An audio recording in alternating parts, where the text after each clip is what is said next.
প্রিয় শিক্ষার্থী, আজকে আমি মূলত তোমাদের উদ্দেশ্যে অর্থাৎ শিক্ষার্থীদের উদ্দেশ্যে এই প্রথম একটি ক্লাস নিচ্ছি।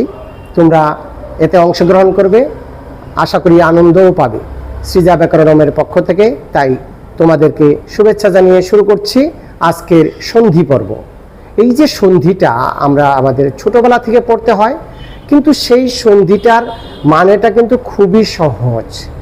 যদি আমরা শব্দটিকে দেখি, সন্ধি আসছে কই থেকে? সমযোগ ধি থেকে।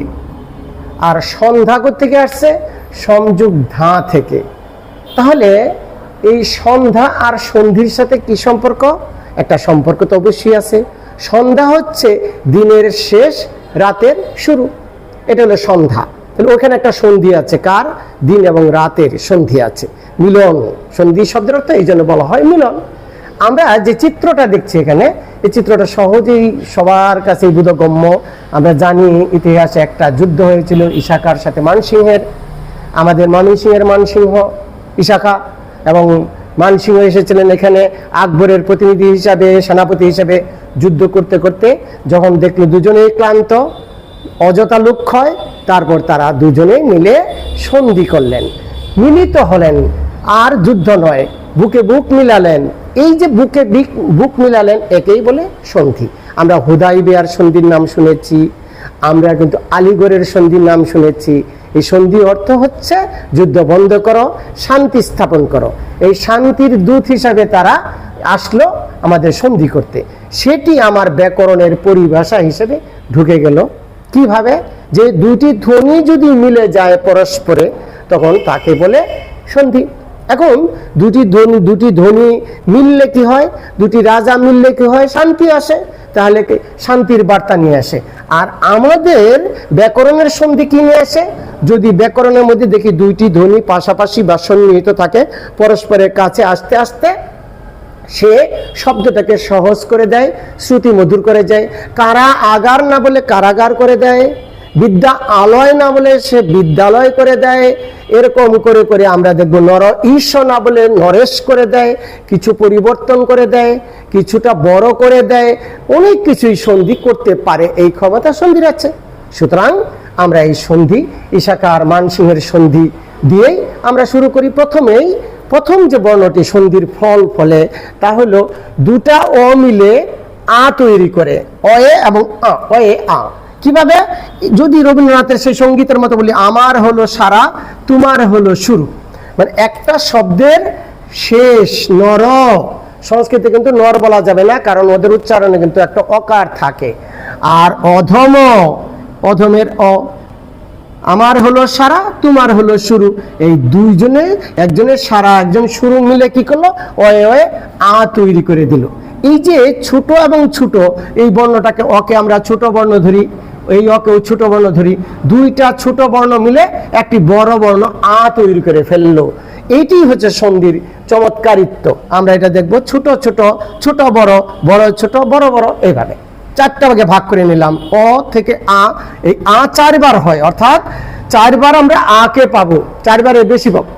প্রত্যেকটা দীর্ঘস্বর আমরা দেখব। অ এর দীর্ঘকে আ, রস্যির দীর্ঘকে নামি রস্যি, দীর্ঘ ই, রস্যুর দীর্ঘকে দীর্ঘ উ। এই বর্ণগুলো দীর্ঘ। এছাড়া এ, ওই, উ, ও, এই বর্ণগুলো দীর্ঘ। এই জন্য 7টা বর্ণকে আমরা দীর্ঘ বলি।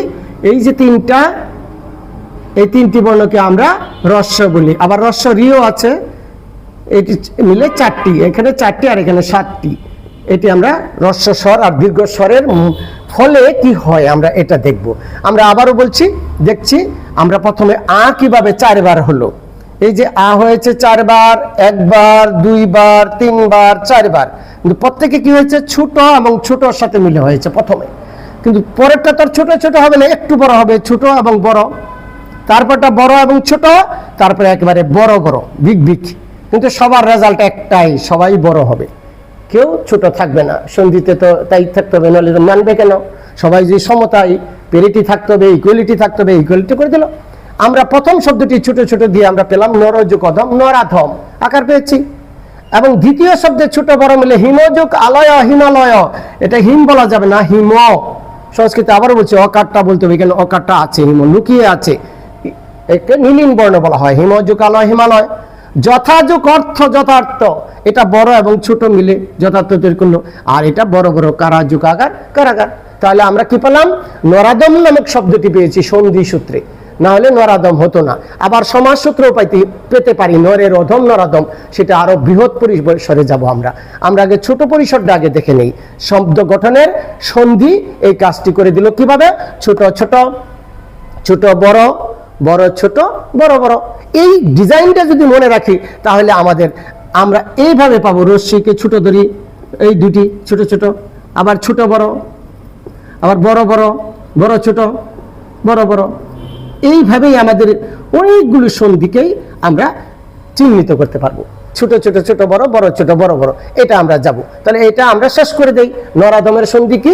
নরযুক অধম। কিভাবে হয়েছে? নরর অ এবং অধমের অ মিলে। তাহলে কারাগার কেমন হয়েছে?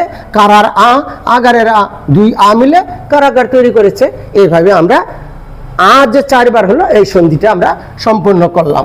এবার একটু দ্বিতীয় ধাপে আমরা চলে গেলে দেখব যে শুধু আই 4 বার হয় না, আমাদের যতগুলো বড় বর্ণ আছে প্রত্যেকটাই 4 বার করে হবে।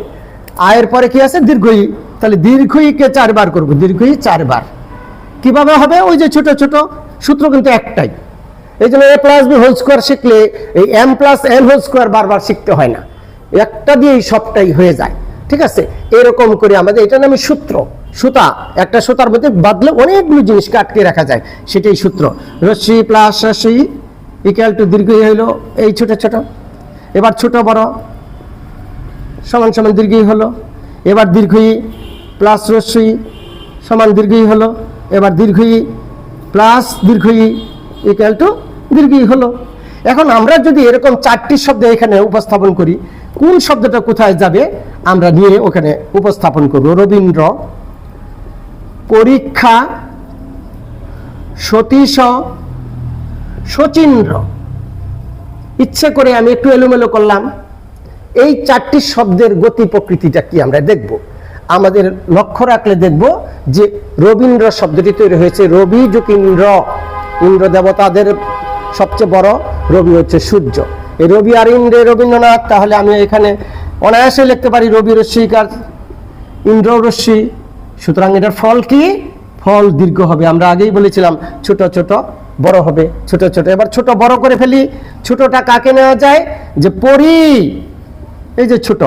কিন্তু ইক্ষা এবং ইস, দীর্ঘ ইকার দিশ, এই কথাটা ছোটবেলা থেকে আমরা যদি মনে রাখি তাহলে কিন্তু আমাদের সমস্যাটা হয় না। কি কি?